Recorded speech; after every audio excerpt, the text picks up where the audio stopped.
Ídolos na família, este será o título da nossa quarta lição do segundo trimestre do ano de 2023 da classe de adultos.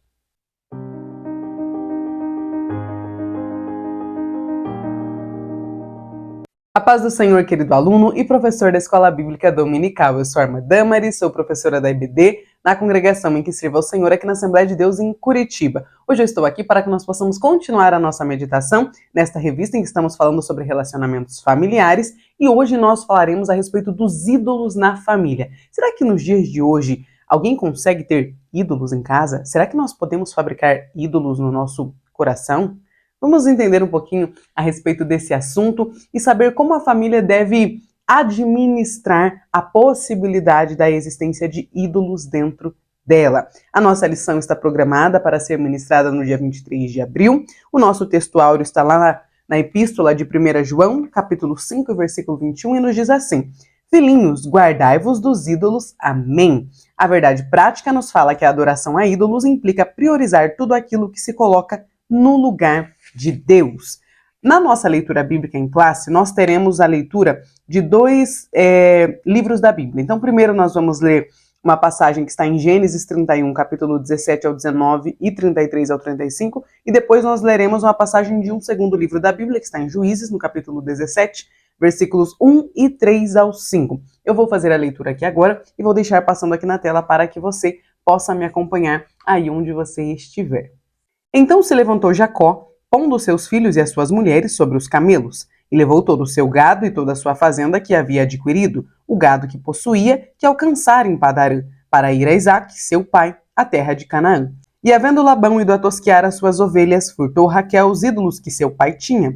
Então entrou Labão na tenda de Jacó, e na tenda de Leia, e na tenda de ambas as servas, e não as achou. E saindo da tenda de Leia, entrou na tenda de Raquel. Mas tinha tomado Raquel os ídolos e os tinha posto na albarda de um camelo, e assentara-se sobre eles. E apalpou Labão toda a tenda, e não os achou. E ela disse a seu pai: Não se acenda a ira nos olhos do meu senhor, que não posso levantar-me diante da tua face, porquanto tenho o costume das mulheres. E ele procurou, mas não achou os ídolos. Juízes 17. E havia um homem da montanha de Efraim, cujo nome era Mica. Assim, restituiu as 1.100 moedas de prata à sua mãe. Porém, sua mãe disse: Inteiramente tenho dedicado este dinheiro da minha mão ao Senhor para meu filho, para fazer uma imagem de escultura e de fundição, de sorte que agora tu tornarei a dar. Porém, ele restituiu aquele dinheiro à sua mãe, e sua mãe tomou 200 moedas de prata e deu aos ourives, o qual fez delas uma imagem de escultura e de fundição, e esteve na casa de Mica. E tinha este homem, Mica, uma casa de deuses, e fez um efode e terafins, e consagrou a um de seus filhos para que lhe fosse por sacerdote. Os objetivos da nossa lição hoje são apresentar o contexto no qual Raquel furtou os ídolos de seu pai Labão, explicar o cenário político-social de Israel quando Mica abraçou a idolatria e, terceiro, alertar acerca dos perigos da idolatria no seio familiar do povo de Deus. Meus irmãos, nós temos aqui toda uma excelente explicação no plano de aula aqui na revista de professor, que pode ser muito útil para você que está preparando a sua aula. Eu já fiz a leitura dela, fiz aqui algumas anotações, e eu acredito que cada um dos professores possam fazer as suas próprias anotações, porque aqui a lição nos traz a motivação, uma sugestão de método, nos fala sobre a conclusão da lição, tem uma boa apresentação do que será trabalhado. Então é bem importante para você que está preparando a sua aula, poder dar uma boa lida e uma boa estudada no que o plano de aula nos sugere. Vamos para a introdução? Diz o seguinte: temos nesta lição duas histórias distintas que relatam a convivência com a idolatria dentro de casa. No primeiro caso, nós temos Raquel, a mulher de Jacó, que sabia que seu marido servia a Deus, ao Deus, de seus pais, e que ele era poderoso, invisível e não precisava de ídolos de sua imagem. Entretanto, Raquel achava-se insegura quanto ao seu futuro, sentindo-se injustiçada pelo seu pai, que não lhe deu nenhuma herança, nem a ela nem a sua irmã Leia, resolveu furtar as pequenas estatuetas ou ídolos de seu pai, que eram os pequenos deuses dentro da casa de Labão. O segundo caso é o de Mica, um eframita que viveu no tempo dos juízes em Israel e que, unindo-se aos danitas, fabricou ídolos e construiu um santuário para eles em sua casa. Nesta lição, nós veremos as consequências da idolatria dentro de uma casa. Segundo subtópico, Labão descobre o furto de seus ídolos domésticos. Labão era um homem idólatra e possuía pequenos deuses no interior de sua casa, para os quais ele orava e pelos quais acreditava ser ajudado. Eram, na verdade, terafins, fabricados de madeira, pedra ou barro, cujas imagens eram veneradas e adoradas como amuletos para a proteção familiar e também pessoal. Quem os possuísse também tinha o direito à herança. Quando Raquel percebeu que seu pai não lhe daria herança alguma, ela furtou os ídolos dele. Ao chegar no acampamento de Jacó, quando Labão alcançou ali o acampamento de Jacó e todos que estavam fugindo juntamente com ele, Labão indagou-lhe a respeito dos seus ídolos, e ele só não os encontrou porque Raquel, a sua filha mais nova, os escondera na albarda de um camelo e se sentou sobre ele. E aqui nós vamos entender, no terceiro subtópico, qual foi a mentira que Raquel utilizou para conseguir desviar a procura de seu pai dela, ali dela, do camelo dela, né, das coisas que estavam junto desse camelo, que a Bíblia vai nos chamar de albarda. Raquel sentou-se sobre os ídolos para que Labão não os encontrasse. Ela usou a justificativa de que estava no período menstrual para não se levantar de cima do camelo e, consequentemente, para o seu pai não encontrar os ídolos ali. Fica claro que, embora Labão acusasse Jacó de roubá-lo, foi a sua filha Raquel quem furtou os seus ídolos e por isso foi ela quem o enganou. Porém, Labão, ao não encontrar os seus ídolos, acabou gerando ali uma grande discussão entre ele e seu genro, entre ele e Jacó, porque Labão acreditava, esse homem, né, o caso aqui, o Jacó, ele deve ter roubado os meus ídolos, porque se eu não achei em lugar algum, ele deve ter feito alguma coisa, talvez até quebrado os meus ídolos, enfim. Labão estava atrás dos seus ídolos, não só porque eram deles, mas porque ele acreditava que aqueles ídolos o protegiam, que a adoração que ele fazia àqueles ídolos era o que trazia proteção a ele e também à casa dele. E as pessoas, desde o início da humanidade, sempre levaram muito a sério a questão religiosa. Mesmo que algumas pessoas não conhecessem o Deus de Israel, o Deus verdadeiro, e se entregassem à idolatria, para eles era algo sério, era um sinônimo de proteção. Então era por isso que Labão estava tão bravo. E a coisa só não ficou pior ali entre Labão e Jacó porque Deus interferiu. É maravilhoso ler a passagem do Gênesis e perceber como o nosso Senhor, ele é soberano e ele está por trás de cada acontecimento, guiando, fazendo com que Jacó pudesse voltar para casa, para a terra do pai dele, para a terra que o Senhor gostaria que ele estivesse. Vamos agora para o nosso segundo tópico e agora nós iremos conhecer a segunda história da lição de hoje. Nós já falamos de Raquel, já falamos dos ídolos que ela roubou de seu pai, de como houve a convivência com os ídolos em sua casa, e agora nós iremos falar sobre Mica. Segundo subtópico, um santuário de deuses na casa de Mica. Primeiro subtópico, a idolatria e o caráter antiético de Mica. Apesar de um nome especial cujo significado é quem é como o Senhor nosso Deus, Mica não correspondia à importância do nome que tinha porque não honrava a Deus em sua vida. Ele tinha uma família, embora o relato bíblico não cite a sua esposa, a sua mãe vivia com ele e ela era muito rica. O povo que vivia lá na região montanhosa de Efraim tinha se corrompido por causa da idolatria. Havia em Israel, de modo geral, um abandono total aos mandamentos da lei de Moisés, como o livro de Juízes nos cita, em que o povo de Israel aderiu a um sincretismo religioso, que implicava em uma apostasia total. Além do abandono da lei do Senhor, as famílias começaram a adotar esse sincretismo religioso dentro de suas próprias casas, admitindo ídolos caseiros, para os quais faziam culto e adoravam com o objetivo de obter favores materiais. Os valores morais e éticos foram abandonados, e Mica era um dos frutos, né? Porque não era só ele que estava corrompido, mas a Bíblia que está nos citando o relato da família de Mica. E ele foi, infelizmente, fruto da corrupção moral do período em que ele vivia. Por isso, não foi difícil para ele roubar a própria mãe. Segundo o subtópico, a abominação de Mica. Mica havia construído em sua casa um santuário para pequenos deuses, ou seja, terafins. A escritura diz, e tinha este homem Mica uma casa de deuses, e fez uma éfode e terafins, e consagrou a um de seus filhos, para que lhe fosse por sacerdote. Quando a gente começa a ler as passagens do livro de Juízes, a gente vai ficando bastante assustados. Eu não sei se os irmãos já fizeram essa leitura do Gênesis, né, até chegar ali no livro de Juízes, essa leitura do início da Bíblia, né, passando ali pelos livros do Pentateuco, os livros históricos. Mas quando a gente sai de todos os milagres que envolveram a saída do povo de Israel no Egito até a chegada deles na Terra Prometida, e aí a divisão das terras, esse primeiro momento tendo Josué como líder, e a gente chega aos relatos de Juízes, é assustador perceber como o povo foi de uma convivência muito próxima com Deus, de favorecimento do Deus de Israel sobre a vida deles, como o povo foi de ver muitos milagres e acabou se desviando completamente da vontade de Deus. Mais do que isso, literalmente do que estava escrito na lei que o Senhor havia dado a eles através de Moisés.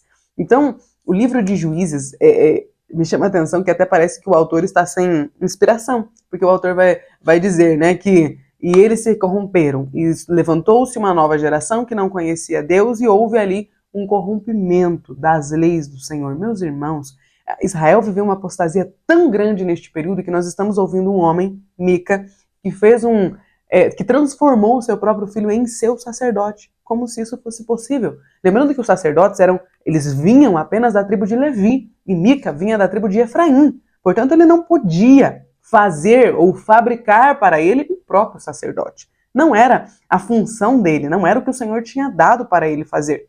Jamais. O Senhor já tinha escolhido os levitas como a origem dos sacerdotes em Israel. Então, olha o tamanho da apostasia e da inversão de valores que havia neste período em que Mica viveu. Continuando, olha só.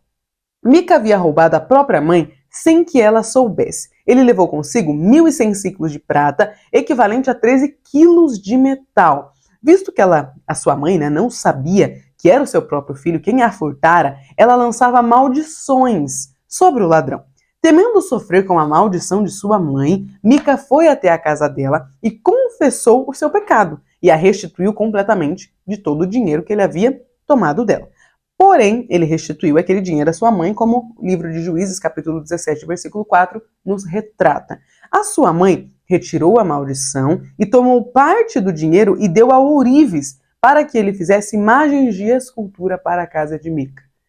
Quando a gente acha que Mica está corrompido, que ele roubou a própria mãe, a gente, né, nós leitores modernos, somos influenciados a pensar que, bom, a mãe de Mica deveria ser ali uma boa senhora, judia, crente, temente a Deus.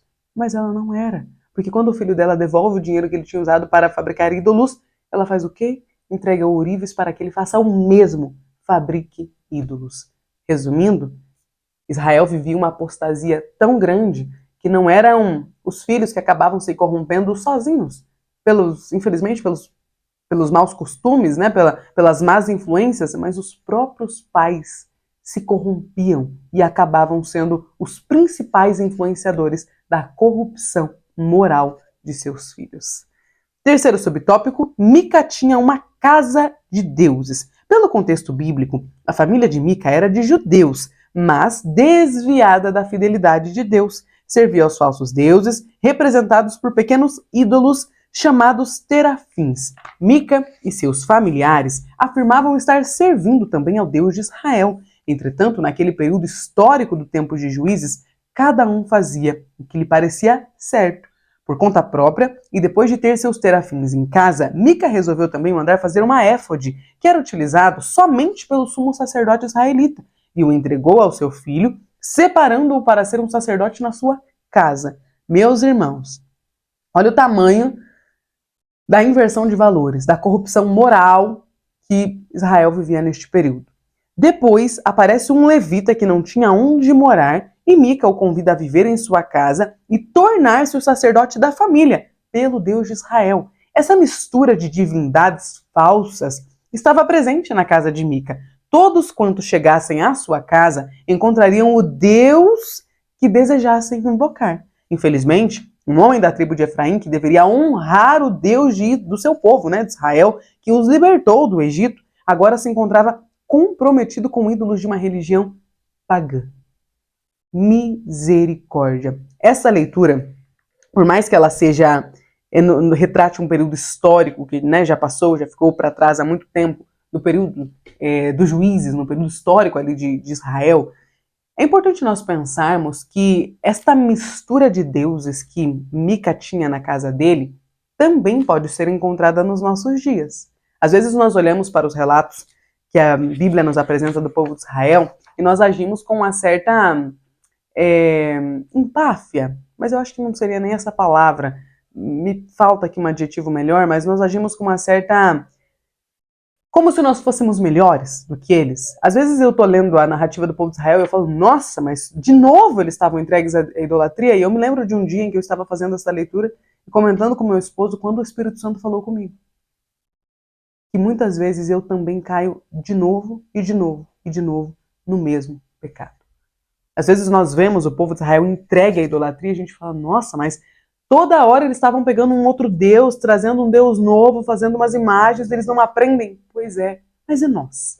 Nós vamos entrar agora no terceiro tópico e trazer, contextualizar a idolatria dentro dos nossos lares nos dias de hoje. Porque se hoje nós não fabricamos mais imagens de escultura, nós não temos mais terafins dentro de casa, mas nós temos outros tipos de ídolos. E é o que nós falaremos agora no terceiro tópico. Então veja só, em ambas as histórias citadas de Raquel e a de Mica, a crença em ídolos domésticos indicava forte influência pagã em lares israelitas. A partir desses dois casos bíblicos, nós somos convidados a refletir a respeito da idolatria hoje, nos nossos dias. Meus irmãos, eu só esqueci de mencionar que aqui no auxílio teológico, nós temos aqui primeiro um auxílio de vida cristã, que vai explicar a diferença de monoteísmo e politeísmo, e este auxílio teológico, ele foi retirado do comentário bíblico do Beacon.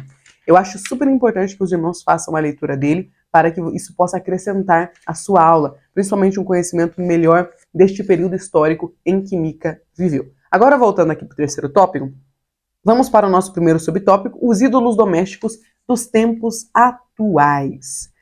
O apóstolo João enfrentou em seu ministério um problema com ídolos caseiros de famílias cristãs que tinham dificuldades em abandoná-los. Por isso, o apóstolo aconselhou: filhinhos, guardai-vos dos ídolos. Para uma pessoa não crente em Cristo, a vida cristã ela é irreal, já que o que se vive lá no mundo vive-se pelo que se vê, pelo que se sente e não pelo que a vida cristã exige. Ora, os ídolos são temporários e representam aquilo que é falso e vazio porque são enganosos.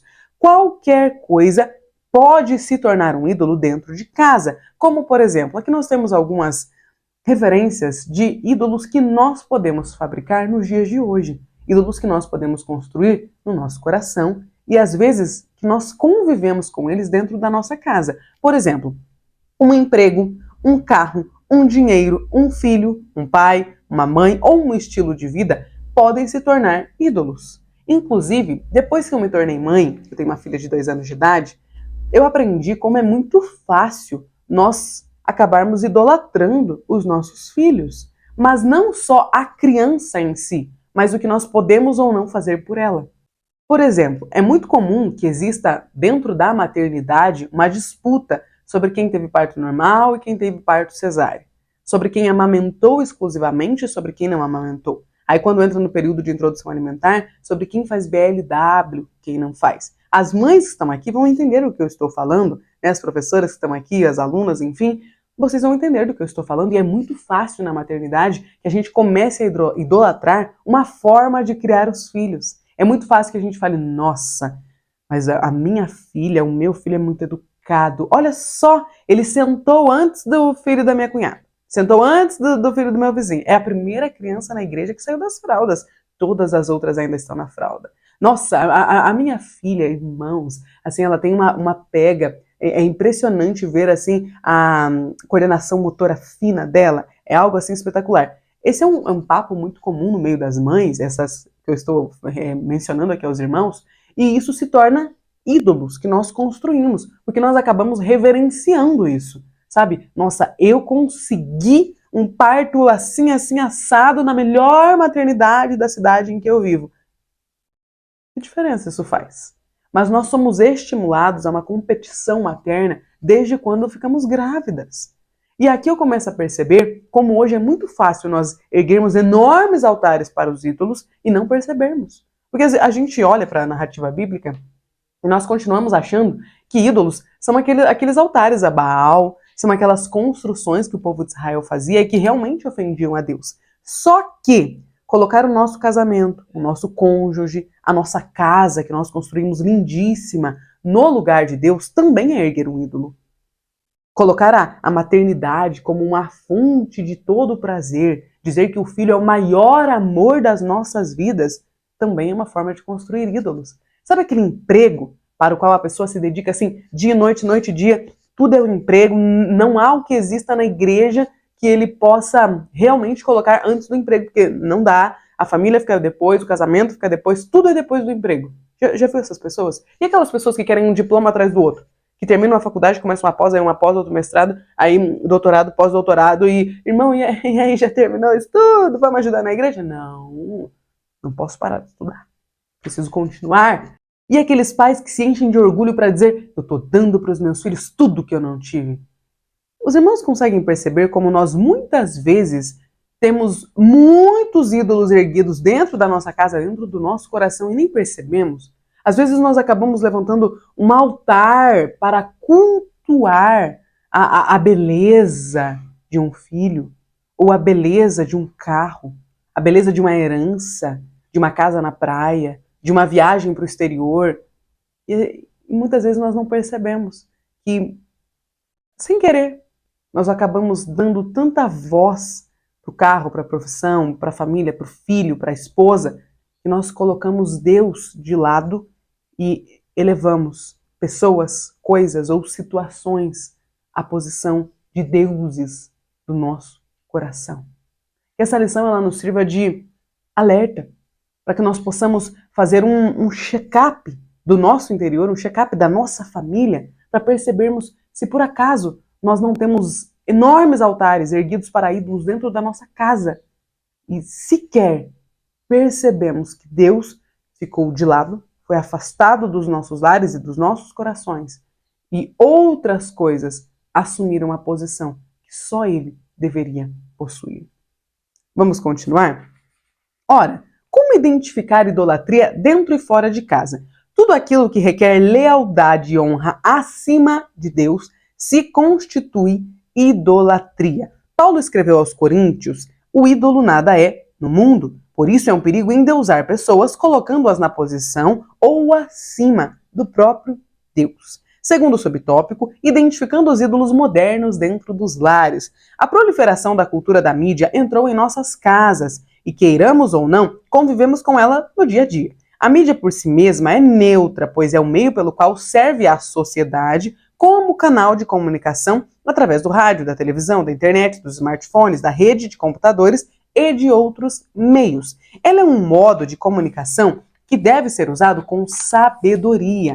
Entretanto, não podemos ser manipulados por ela, o que faz parte de um mundo tecnológico e intelectual no qual todos nós vivemos, estamos inseridos. O que não podemos é fazer o uso acrítico desses instrumentos. Precisamos levar em conta o cuidado quanto ao perigo da concupiscência da carne, dos olhos e da soberba da vida.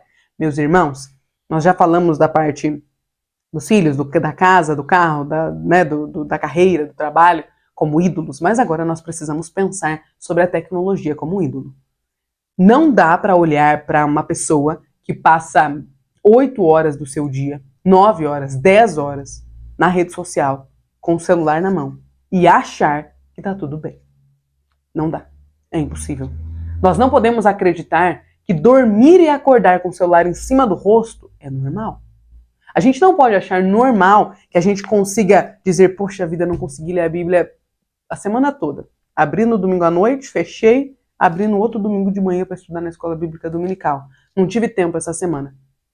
Tá bom, não teve tempo para ler a Bíblia, mas o relatório semanal lá de uso do Instagram, do YouTube, enfim, de qualquer plataforma que você escolha usar, consta lá 8 horas diárias, 13 horas diárias. Meus irmãos, o que está acontecendo com a nossa geração?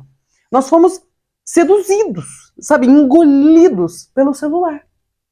Não só os adolescentes, não só crianças que infelizmente recebem um aparelho desse, que é assim uma arma, né, de destruição em massa, um celular.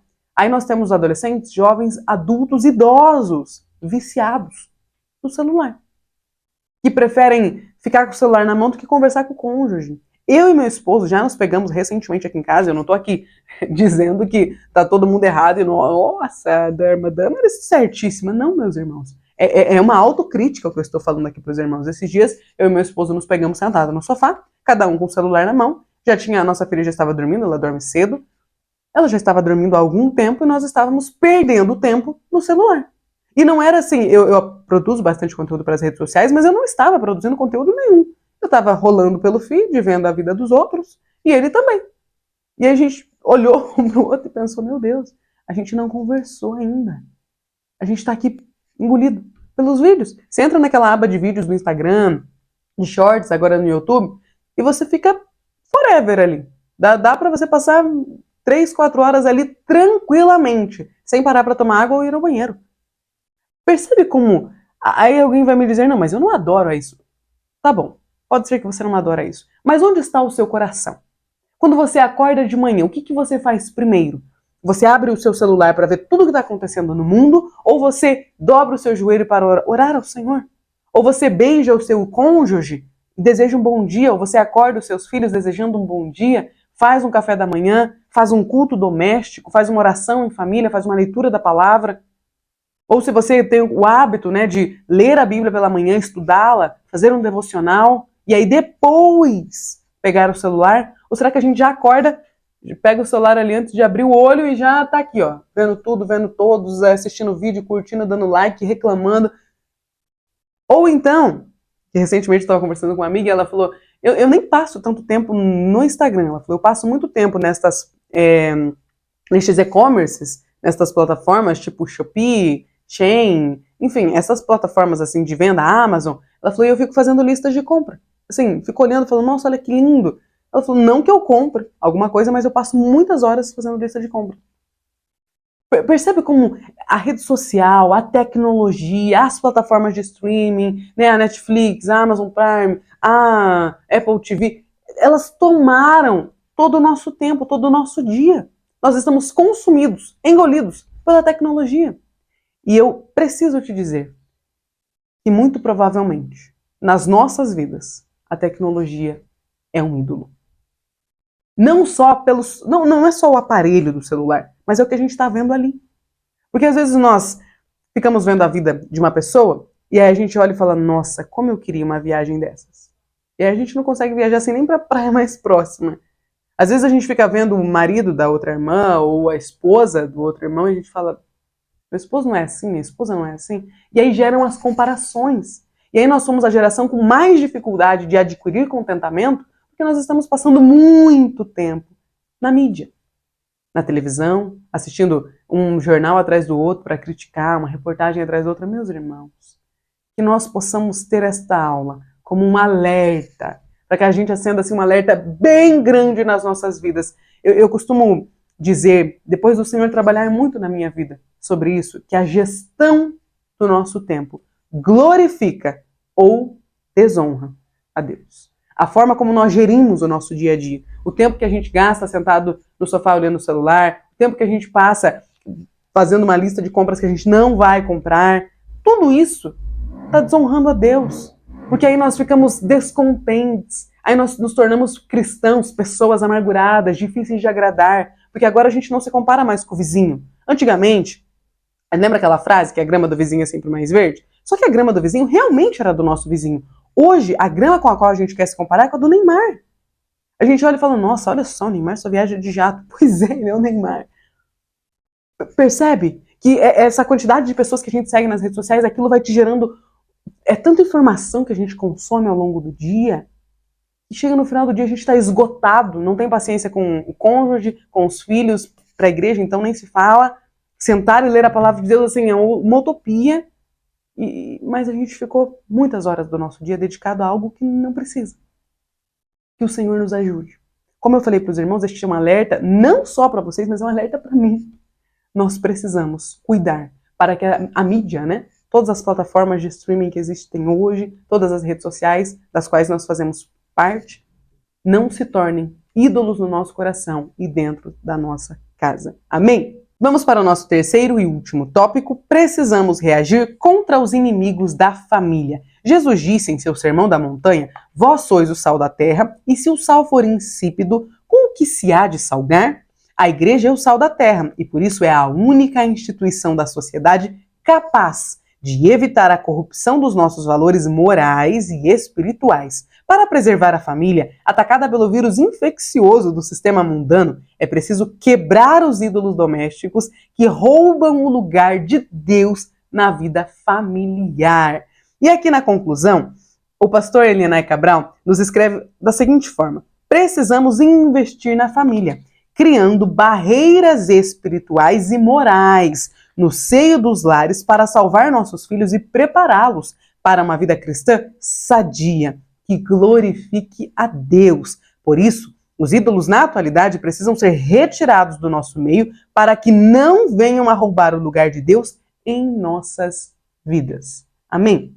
Professor, eu desejo que o Senhor Jesus te abençoe grandemente nesta aula, que nós que estamos preparando a lição para o domingo possamos ser edificados pelo Senhor, corrigidos, alertados pelo Senhor enquanto nós preparamos esta lição, e que no domingo nós possamos ser usados como um canal de alerta, como um canal de bênção sobre a vida dos nossos irmãos, seja na classe só de irmãos, na classe só de irmãs, ou na classe mista, não importa aí como é na sua igreja, mas que o Senhor te abençoe, que Ele te use, te capacite, que o Espírito Santo guie a sua aula e coloque as palavras certas na sua boca, para que você possa trazer este alerta a respeito da construção de ídolos na atualidade, no seio familiar e nos nossos corações. Amém? Deus abençoe, muito obrigado por ter chegado até aqui e até a próxima aula.